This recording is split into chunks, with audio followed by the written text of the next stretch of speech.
하나님의 말씀을 보겠습니다. 하나님의 말씀은 요한복음 5장 30절에서 47절 말씀입니다.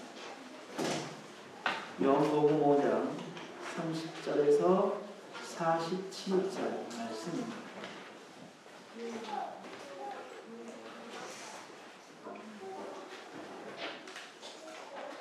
제가 봉독해 드리겠습니다.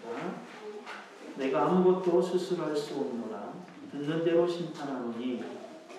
죄송합니다. 31절입니다. 내가 만일 나를 위하여 증언하면 내 증언은 참되지 아니하되 나를 위하여 증언하시는 이가 따로 있으니 나를 위하여 증언하시는 그 증언이 참인 줄 아노라. 너희가 요한에게 사람을 보내매 요한이 진리에 대하여 증언하였느니라. 그러나 나는 사람에게서 증언을 취하지 아니하노라. 다만 이 말을 하는 것은 너희로 구원을 받게 하려 함이니라. 요한은 커서 비추이는 등불이다. 너희가 한때 그 빛이 즐거이 있기를 원하거니와 내게는 요한의 증거보다 더 큰 증거가 있으니 아버지께서 내게 주사 이루게 하시는 역사 곧 내가 하는 그 역사가 아버지께서 나를 보내신 것을 나를 위하여 증언하는 것이요 또한 나를 보내신 아버지께서 친히 나를 위하여 증언하셨느니라.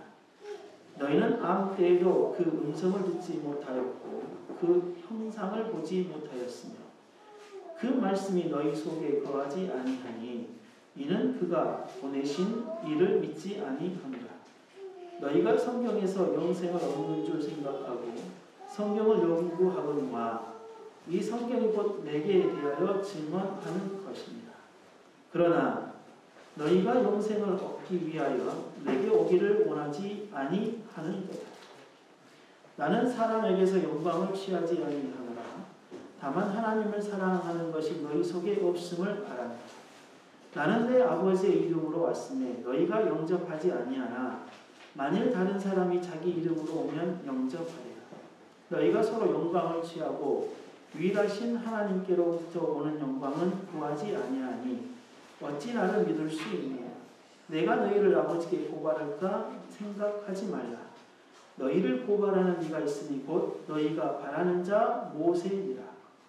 모세를 믿었더라면 또 나를 믿었으리니 이는 그가 내게 대하여 기록하였습니다. 그러나 그의 글도 믿지 아니하거든 어찌 내 말을 믿겠느냐 하시니라. 아멘.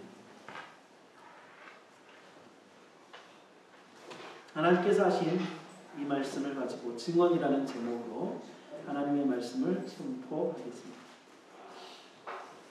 우리는 세상의 어떤 종교 중에 하나를 믿는 것이 아닙니다. 또한 인간의 행복과 인간의 유익을 위해 교회를 다니고 있는 것도 아닙니다. 만약 그러하다면 우리가 하나님의 말씀을 귀담아 들을 필요도 없고 예배를 이렇게 꼬박꼬박 나와서 드릴 이유도 없습니다. 종교심을 가진 사람들을 불러 모으는 방법과 이들과 더불어 어떻게 재미있게 보낼 것인가, 더 나은 삶이 무엇인가 고민하는 집단이 되었어야 합니다. 우리는 지금 우리의 근본적인 자신의 존재성에 대해 깊이 있게 아는 존재입니다. 다시 말해 우리가 누구인지, 왜 이 땅에 태어났는지, 우리가 어떤 이유로 살아가고 있는지, 우리의 삶의 원동력, 생명은 어디에서 오는지를 알게 된 사람입니다. 물론 이 세상을 창조하시고 영원한 왕이시고 우리의 근원이 되시는 하나님께서 깨닫게 해주셨기 때문에 이러한 사실을 알게 되었습니다. 그러므로 오늘 이렇게 모인 이유는 다른 데 있지 않습니다. 우리를 구원으로 부르신 그 하나님을 더 알기 위해, 우리가 이 땅에서 살아가기 위해 필요한 생명을 얻기 위해 모인 것입니다. 하나님께서는 말씀을 통해 우리에게 자신을 알리시고 드러내십니다. 알리시고 드러내실 때에 증언이라는 방식을 택하셨습니다. 오늘 본문은 예수님이 하나님과 동등함을 알리는 세 가지 증언 방법이 나옵니다. 첫째는 세례 요한을 통해 증언하도록 하셨고, 둘째는 아버지께서 친히 증언하셨고, 셋째는 성경이 예수님을 증언한다 하였습니다. 그러면 오늘은 각각의 증언이 무엇인지를 살펴보고 증언하는 증인에 대하여서 오늘 말씀을 나누고자 합니다. 오늘 본문을 한번 보도록 하겠습니다. 예수님께서는 자기 자신을 잡아 죽이려는, 그리고 잡으려는 그 유대인들에게 내가 하나님과 동등하다는 사실을 지금 계속해서 설명하고 있는 중입니다. 이 부분에 있어서는 내가 나 스스로 증언하는 것에서 멈추고 신명기의 말씀처럼 증언하는 사람, 그러니까 사람의 잘못된 것을 판단할 때는 반드시 증인 두세 명을 세워서 그것에 대해서 판명하라는 신명기의 말씀을 빌려서 내가 만일 나를 위하여 증언하면 내 증언은 참되지 아니하되 라고 하고 계십니다.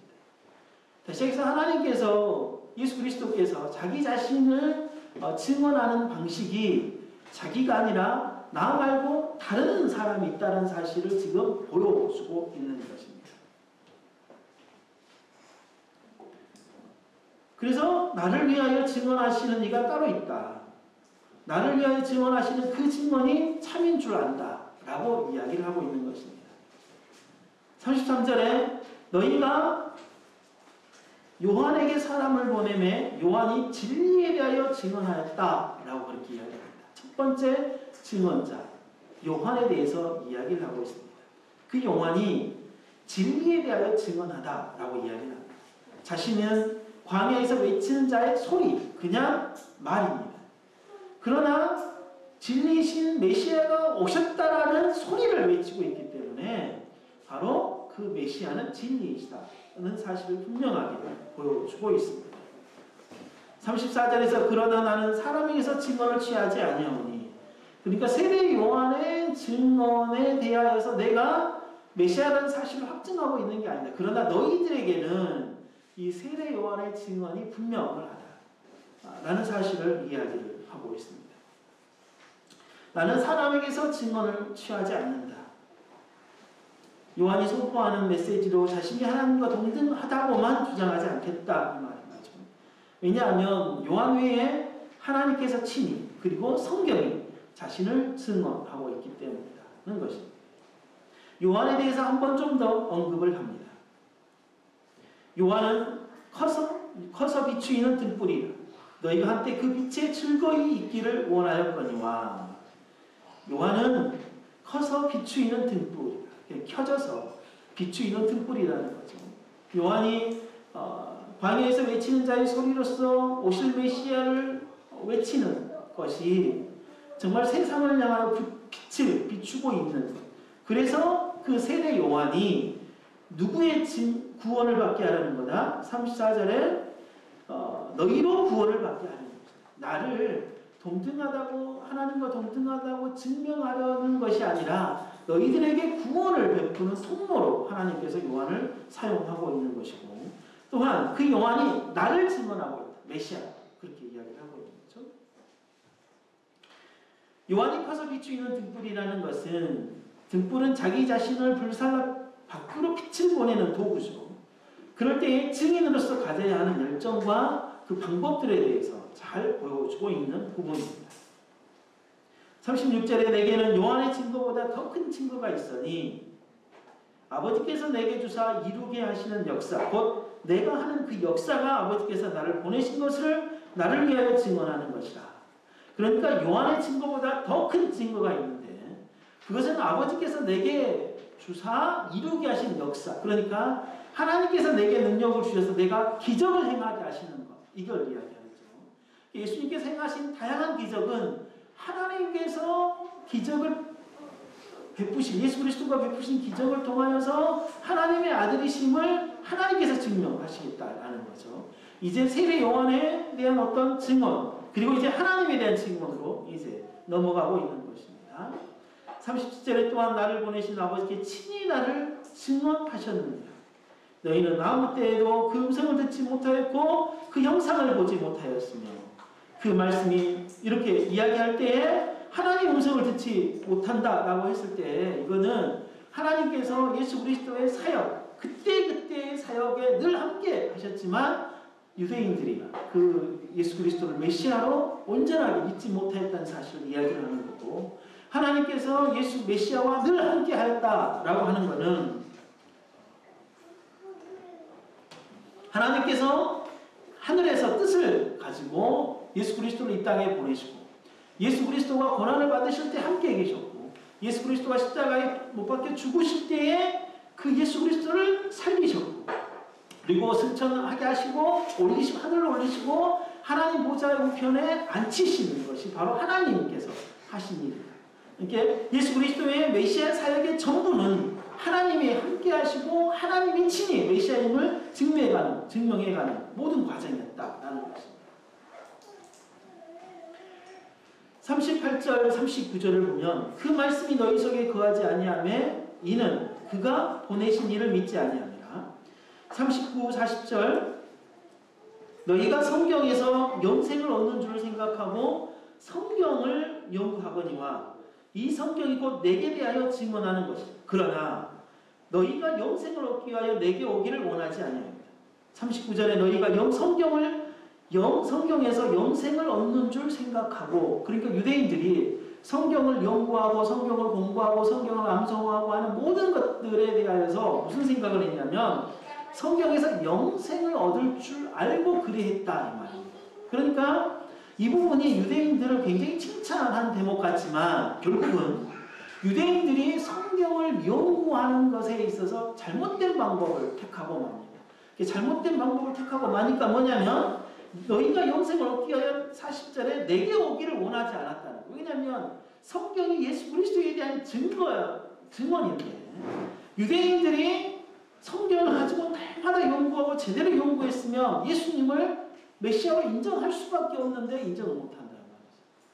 그런데 유대인들이 성경을 잘못 사용하는 거죠. 잘못 사용. 그래서 성경을 잘못 사용했기 때문에 영생을 주시는 예수님에게 오지 아니하였다라고 이렇게 이야기하는 것입니다. 44절에 그런 유대인들의 어떤 상황들은 41절, 42절, 43절에서 달라요. 그러니까 너희들이 하나님의 이름으로, 만약에 나는 내 아버지의 이름으로 왔는데 너희가 영접하지 않았다. 그러나 내가 하나님의 이름이 아니라 다른 사람의 이름으로 왔으면 너희들이 아마 영접했을 것이다. 왜냐하면 너희가 서로 영광을 취하는 자들이기 때문이다. 그러니까 하나님께서 받으실 영광을 너희들이 스스로 취하는 자들이기 때문이다 라는 것입니다. 45절에 내가 너희를 아버지께 고발할까 생각지 말라. 너희를 고발하는 이가 있으니 곧 너희가 바라는 자 모세이라 라고 하고 있습니다. 왜냐하면 유대인들이 유일하게 믿고 있는 게 뭐냐면 성경입니다. 그리고 그 성경을 기록한 모세와 저자들이죠. 지금 당시에는 그렇죠. 그런데 이상하게 왜 하나님이 그 성경을 통하여 메시아를 증언하고 있는데 그 예수 그리스도를 믿지 못하냐. 그래서 모세가 너희들을 고발하도록 하겠다. 이렇게까지 이야기하는 것입니다. 너희들이 모세를 믿었으면, 모세의 말도 믿었으면 나를 믿을 것인데 이상하지 않냐 너희들. 결국은 너희들이 모세를도 믿지 않고 모세의 글도 믿지 않았다. 글도 믿지 않았다.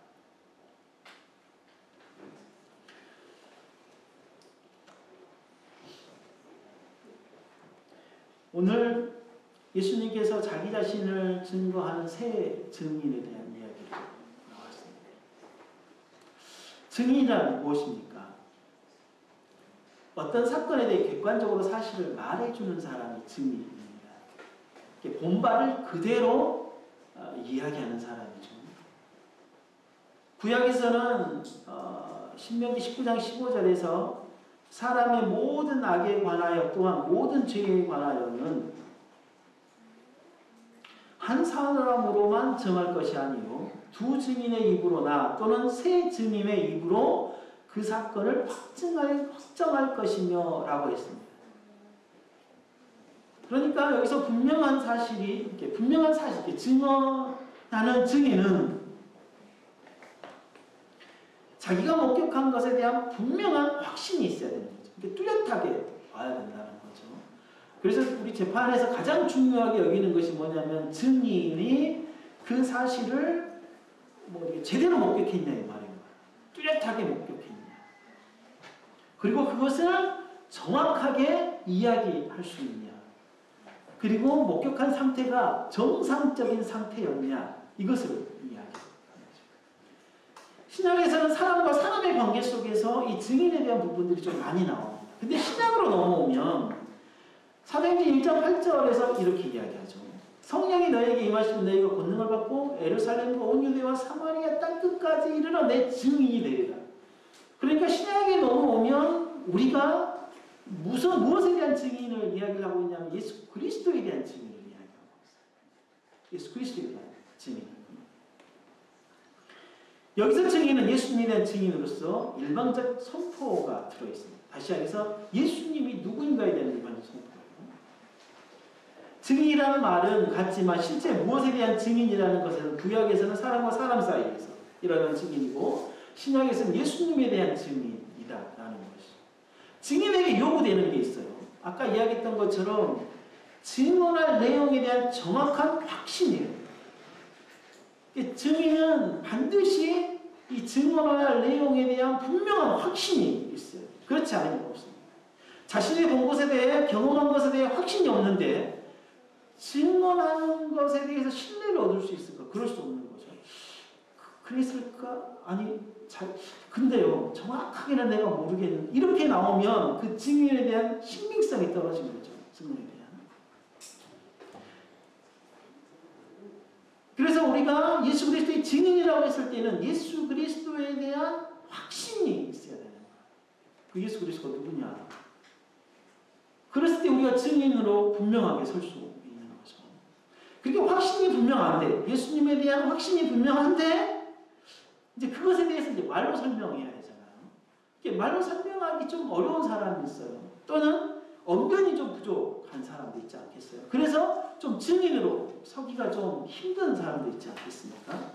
그런데 예수님께서는 자기 자신에 대한 증인을 언변이 아주 능한 사람, 아주 말을 탁월하게 하는 사람, 사람을 사로잡는 사람들만을 증인으로 절대 쓰지 않습니다. 바울도 그렇게 이야기하죠. 고린도후서 11장 6절에서 내가 비록 말에는 부족하나 내가 비록 말에는 부족하나 예수님께서 자신의 증인으로 부르신 제자들이 스스로 자원하여 나오기란 불가능합니다. 다시 이야기해서 예수 그리스도를 증인으로 자청하여 스스로 나오는 것은 불가능해요. 왜냐하면 이 길이 너무나 힘들고 어렵기 때문에. 그래서 하나님께서는 전부 다 무엇을 방법을 택했냐면 이게 택하셔서 불러내시는 방법을 쓰신 거예요. 스스로 자원해서 예수님의 내가 증인이 되겠다라고 나오는 사람을 쓰지 아니하고 그냥 택하여서 불러내신 거예요. 그래서 택하여 불러내신 사람들을 전부 다 말 잘하는 사람, 언변이 능한 사람이 아니라 예수님에 대한 확신을 심어주고 그 예수님에 대한 확신을 통하여서 뭐 하도록 하게 하시냐? 그냥 증언하도록 하게 하십니다. 이런 전반적인 일의 과정을 뭘로 하실 거냐? 바로 성령님을 통하여 하시겠다는 거예요. 그래서 성령이 너에게 임하시면 내 증인이 되리라. 이게 우리가 예수 그리스도의 증인이 된다는 것은 내가 스스로 자원하는 게 아니에요. 그냥 하나님께서 우리들을 불러 세우신 거예요. 무엇을 통하여서? 성령의 능력을 통하여서. 그러므로 우리가 구원을 받았다는 것은 우리가 막 잘나서가 아니라 우리가 뭔가를 자랑할 게 있어서 아니라 우리 때문에 하나님이 뭔가를 막 무슨 영광이 드러날 그게 아니라 우리 자체는 아무런 능력이 없는데 하나님이 그냥 성령의 능력으로 우리를 택하여 불러서 증인으로 세우셨다. 그러할 때에 우리가 증인으로 선다는 것은 말을 잘하는 것이 아니라 내가 확신하고 있는 예수 그리스도를 말을 통해서나 아니면 내 삶을 통해서 잘 드러내보여야 된다. 이게 증인으로서의 삶 아니겠습니까?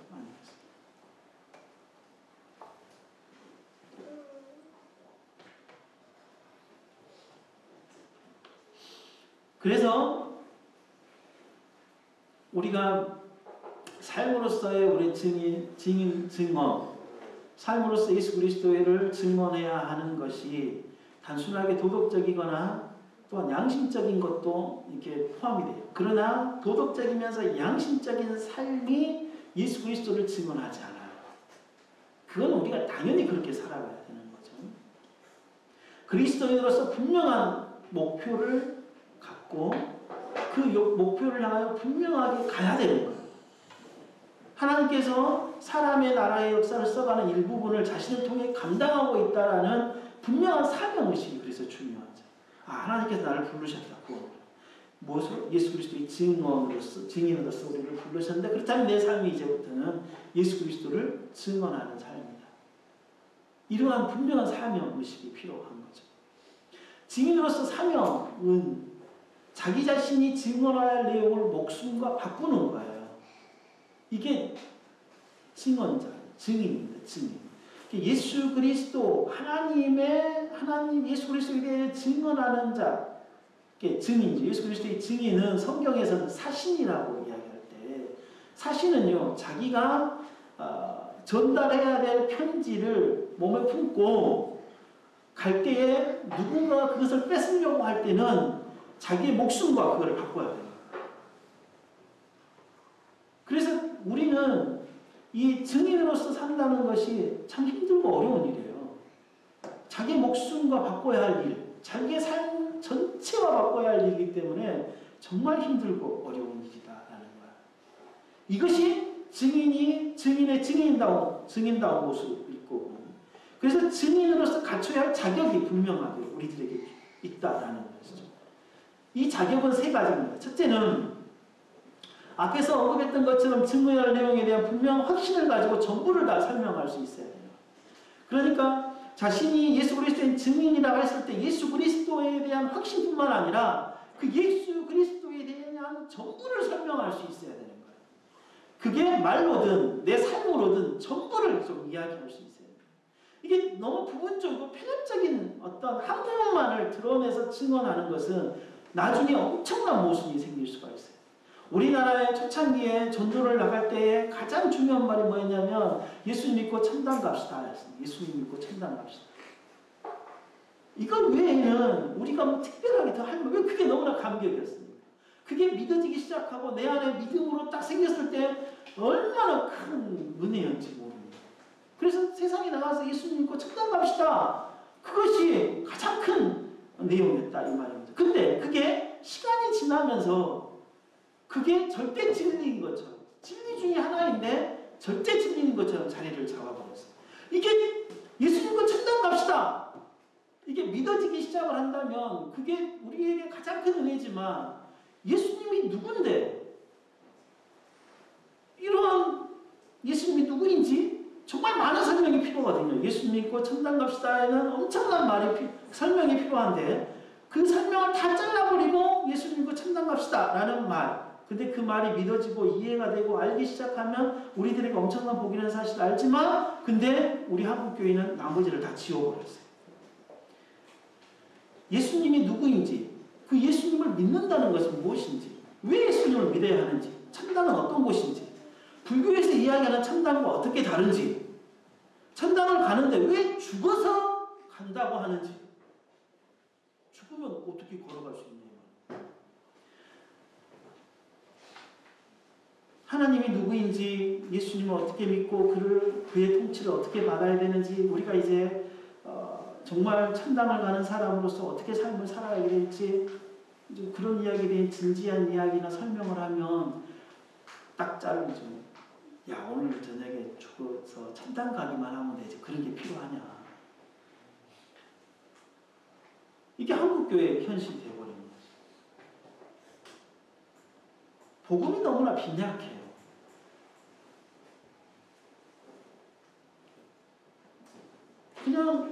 그냥 예수 믿고 천당 가면 그것이 절대 진리가 되어버려서 다른 거는 별로 귀에도 안 들어오고 그냥 천당 가는 게 목표가 되어버리고 천당 가는 것이 그냥 전부가 되어버린 거죠.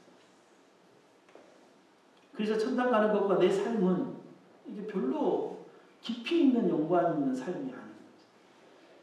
이거는 우리가 이단이라고 이야기하는 구원파와 별반 다를 바가 없는 삶이에요. 교회에 살 수 있는 것이 그냥 행사예요. 행사를 치러서 서로 깊은 교제를 나누고 즐거움을 나누고 자신의 달란트를 좀 이렇게 그리고 자신의 재능을 좀 펼치고 기쁨을 누리게 하는 거죠. 그리고 기도해요. 성령 체험 등 어떤 체험을 통해서 하나님을 믿는 자기 만족, 예수 믿고 천당 가는 사람으로서의 자기 만족에 빠져서 자기 자신이 하나님을 잘 믿고 있다라고 착각하고 있죠. 성도들 간의 문제가 성경을 따르는 문제로 서로 충돌이 일어나야 되거든요. 실제 하나님 예수 그리스도의 말씀 이렇게 지금 이야기를 하고 있는데 왜 우리가 이렇게 해야 되는 거냐 라는 이런 문제로 좀 교회가 충돌이 일어나고 논의가 일어나고 좀 말씀에 대하여서 좀 우리가 내 삶에 어떻게 적용할지에 대한 그런 것으로 좀 우리가 시끌복잡해야 되는데, 행사를 치르다 보면 어떤 일하는 방식 서로 차이가 좀 있잖아요. 조미료를 넣어야 되는지 말아야 되는지, 이 음식은 짜다 안 짜다, 뭐 그런 것들로 서로 감정이 상해가지고 교회가 시끌벅적하다 이 말이에요. 이게 한국교회 현실인 것 같아요. 어떻게 하나님 말씀으로 살아갈 수 있을까? 더 말씀을 고민하면서 살아가는 그런 고민보다는 이번 행사는 어떻게 다 더 잘 치룰까? 이런 고민을 하는 기독교. 어디가 문제가 있는 것이 아닌가 좀 생각해 봐야 되지 않을까? 그러므로 예수님의 증인은 증언해야 할 내용에 충실할 뿐만 아니라 충분해야 돼요. 예수 그리스도에 대하여서 예수 믿고 죽어서 천당 갑시다 라고 했을 때 그 말에 대하여서 정말 다 알고 있어야 되는 거예요. 예수님이 누군지, 예수님을 믿으면 왜 천당을 갈 수 있는지, 예수님을 믿는다는 것은 뭔지, 천당이 뭔지, 천당을 가는 건 뭔지 전부 다 알고 있어야 우리의 증언이 충실할 거 아니에요. 내 삶이 그래야 내 삶 속에서 천당 가는 삶으로서 충분하게 드러날 거 아니에요.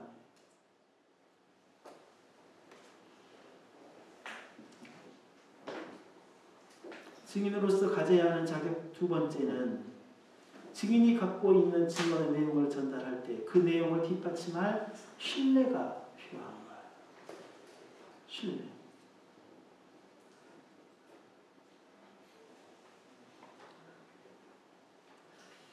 증언에 의한 증언, 증인에 의한 증언, 그만한 능력을 가지고 있어야 한다 이 말이죠. 증인이 자신의 말을 하면 안 돼, 절대 안 됩니다. 증인은 예수 그리스도의 증인인데 자신의 말을 하면 안 돼요. 예수 그리스도의 말을 해야 되겠죠. 예수 그리스도의 말을 할 때에 자신이 해석해서도 안 돼요. 그냥 예수 그리스도의 말을 그냥 그대로 전해야 되는 거죠. 우리가 예를 들면 이런 것 같아요. 우리가 누군가에 대해서 이야기를 할 때에 그 사람이 뭔가를 행동을 했어요. 그때 우리가 그 사람에 대해서 우리가 이야기를 할 때 그 사람이 이런 행동을 했다라고 사실만을 우리가 이야기를 해야 되는데, 그것은 그렇게 한 것은 이러한 뜻이 아니겠냐 해석을 해버리죠. 이거는 잘못된 거거든요. 왜냐하면 사실을 이야기하는 것으로 멈춰서 그 일에 대해서 다른 사람이 판단하게 해야 되는데, 이미 내가 그 사건에 대해서 해석을 내놔버리고 다른 사람들이 뭐하게 하냐면 헷갈리게 만드는 거예요. 오해하게 만드는 거예요. 이걸 뒷담화라고 하죠. 우리가 다른 사람의 말을 대해서 이야기할 수 있지만 사실만을 이야기해야 돼요. 근데 그것을 해석해버리면 안 되는 거예요. 이런 뜻이 아니겠냐. 이거는 잘못된 방법이에요. 예수 그리스도에 대한 증언도 마찬가지예요. 우리가 증언하는 데 객관적이어야 돼요. 다시약에서 예수 그리스도에 대하여서 객관적이어야 된다 이 말인 거죠. 내가 개인적으로 체험한 것을 드러내놓고 이야기하면 안 돼요. 내가 기도회를 갔더니 그 기도회에서 나에게 하나님께서 뭔가를 부어주시는 뭔가의 뜨거움을 가지고 이야기하는 것은 그 듣는 사람이 예수님에 대하여 하나님에 대해 오해하게 만들어버리는 거예요. 오해하게. 그럼 그게 신뢰가 안 되는 거예요. 그러므로 예수 그리스도에 대한 객관적인 사실을 이야기할 수 있는 유일한 방법은 뭐냐? 성경에 근거하여서 이야기하는 거야. 왜? 그 성경이 예수 그리스도에 대해서 증언하고 있기 때문에.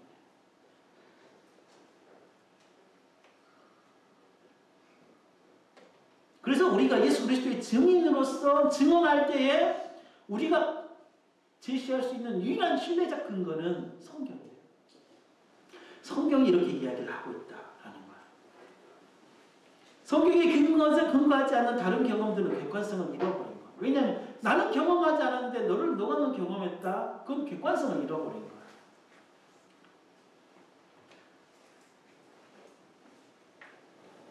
그래서 하나님께서 우리를 성령의 권능으로 힘입어 증인으로 세우신 거죠. 그 성령이 예수 그리스도의 말씀을 생각나게 하고 가르치시는 성경으로 역사하시는 분입니다. 마지막으로 증인이 증언해야 하는 토대로, 그러니까 증인의 자격 세 번째는 증인이 증언하는 대로 삶을 살아가야 돼요. 예수 그리스도에 대한 증인이 말은 그렇게 하고 그 말대로 자기 자신이 안 살아간다면 어떻게 될까요? 어떻게 증인으로서의 자격이 있다 할 수 있겠습니까? 사명자로서 사명의 길을 지속적으로 가야 돼요. 변하지 않아야 되는 거죠. 꾸준하게 가야 돼요. 어떤 일이 있어도 그 길을 가야 증인으로서 태도지, 가다가 힘들고 어렵다고, 가다가 좀 나에게 뭔가가 불편함이 생긴다고, 고통스럽다고 가다 멈춰버리면 증인으로서 지금까지 증거했던 삶이 다 헛방인 거죠. 그러지 않겠어요? 아무런 효과가 없습니다. 누가 증인이냐라는 부분에 있어서는 예수 그리스도로 말미암아 구원을 받은 모든 사람이 예수 그리스도의 다 증인이에요. 나는 증인으로 부름을 받지 않았으니까 절대 그러면 안 돼요. 우리 모두가 다 예수 그리스도의 구원으로 부름을 받았다면 우리가 다 증인이죠. 오늘 본문은 예수님께서 하나님의 아들이심을 증언한 세 가지 증언이 나오죠. 먼저 세례요한, 사람에 의한 증언입니다. 세례요한을 통해 예수님을 증언하는 사명자로 가장 완벽하게 사역했던 분이 바로 세례요한이었습니다.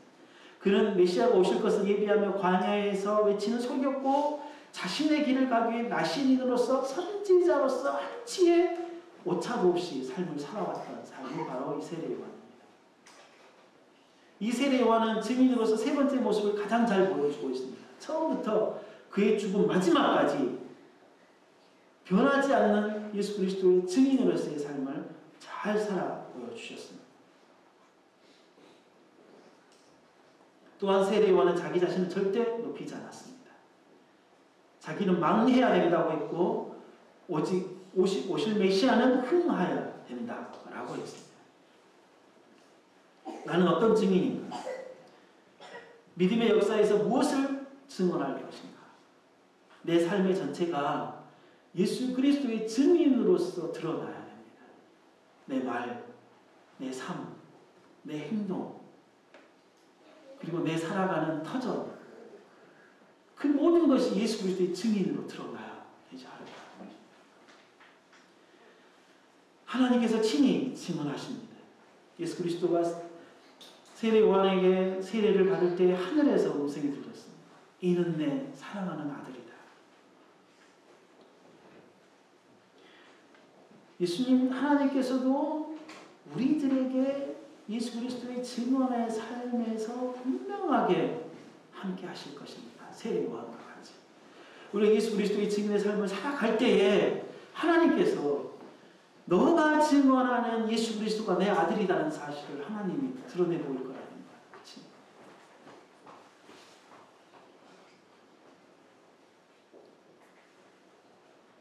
세 번째, 성경을 통해 증언하는 내용입니다. 예수님을 가장 완벽하게 증언할 수 있는 것은 성경밖에 없습니다. 왜냐하면 가장 완벽하게 예수님을 기록하고 있고 그의 말과 사역을 기록하고 있기 때문에. 그래서 우리가 좀 성경을 이야기했으면 좋겠습니다. 성경을 이야기해야 예수 그리스도를 이야기할 수 있고 하나님을 이야기할 수 있고 교회를 이야기할 수 있고 그러지 않겠습니까? 한국 교회를 이야기하지 않으면 좋겠습니다. 미국에 있는 어떤 교회를 이야기하지 않으면 좋겠습니다. 그냥 성경을 이야기하면 좋겠습니다. 왜냐하면 한국 교회의 그동안의 역사를 부정하는 게 아닙니다. 미국의 어떤 교회를 하나님께서 이끌어 오신, 사용하신 것을 부정하는 것은 절대 아니고, 거부하려는 것은 절대 아닙니다.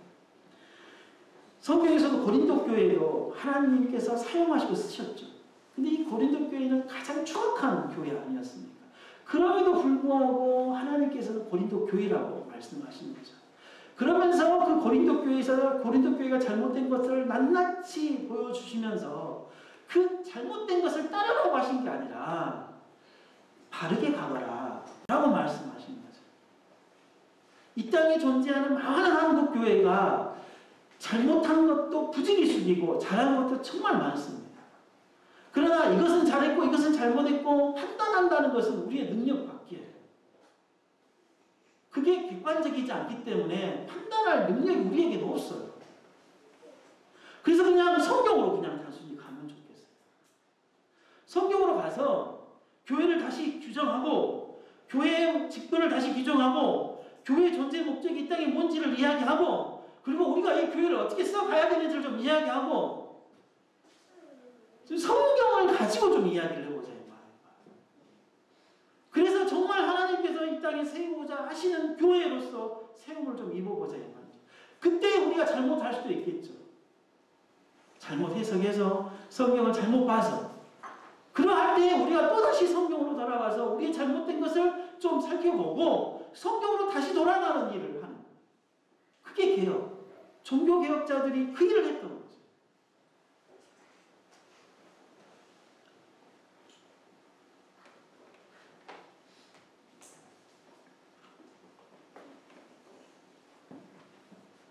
세례요한이 이런 증언의 모습을 보여주기 때문에 예수님께서 하나님의 아들이심을 세상에 나타나게 되었습니다.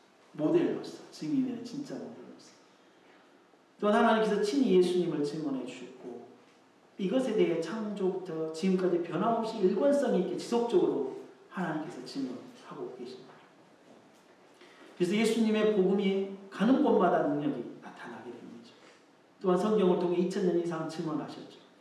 이것은 그 어떤 것보다 정확한 증거였고 2000년 동안 기록되는 과정에서 어떤 오류도 없고 동일한 하나님의 나라에 쓰여진 것은 인류에게 보내신 가장 완벽한 증인으로서 성경을 우리들에게 주셨다는 거죠. 하나님께서 증인을 세우시고 증언하도록 하신 것은 인간에게 하나님을 인식시키기 위함입니다. 인간이 스스로 하나님을 인식한다는 것은 불가능하죠. 그래서 성령께서 이 일을 가능하게 하신 거죠.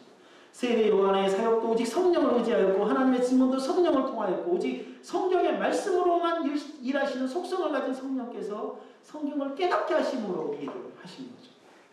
그리고 언약교회 성도들은 예수님께서 예수 그리스도의 증인으로 부르신 것에 감사할 뿐만 아니라 증인으로서 임무를 완수하기 위해 또한 편협한 복음을 전하지 않기 위해 성경을 놓고 깊게 배우고 증언할 내용을 일목정연하게 잘 정리해서 말로 우리의 삶으로 또 우리의 삶의 모든 터전 속에서 정말 예수님의 증인으로 삶을 살아가는 우리 모두가 되시기를 바랍니다. 시간 함께 기도하겠습니다.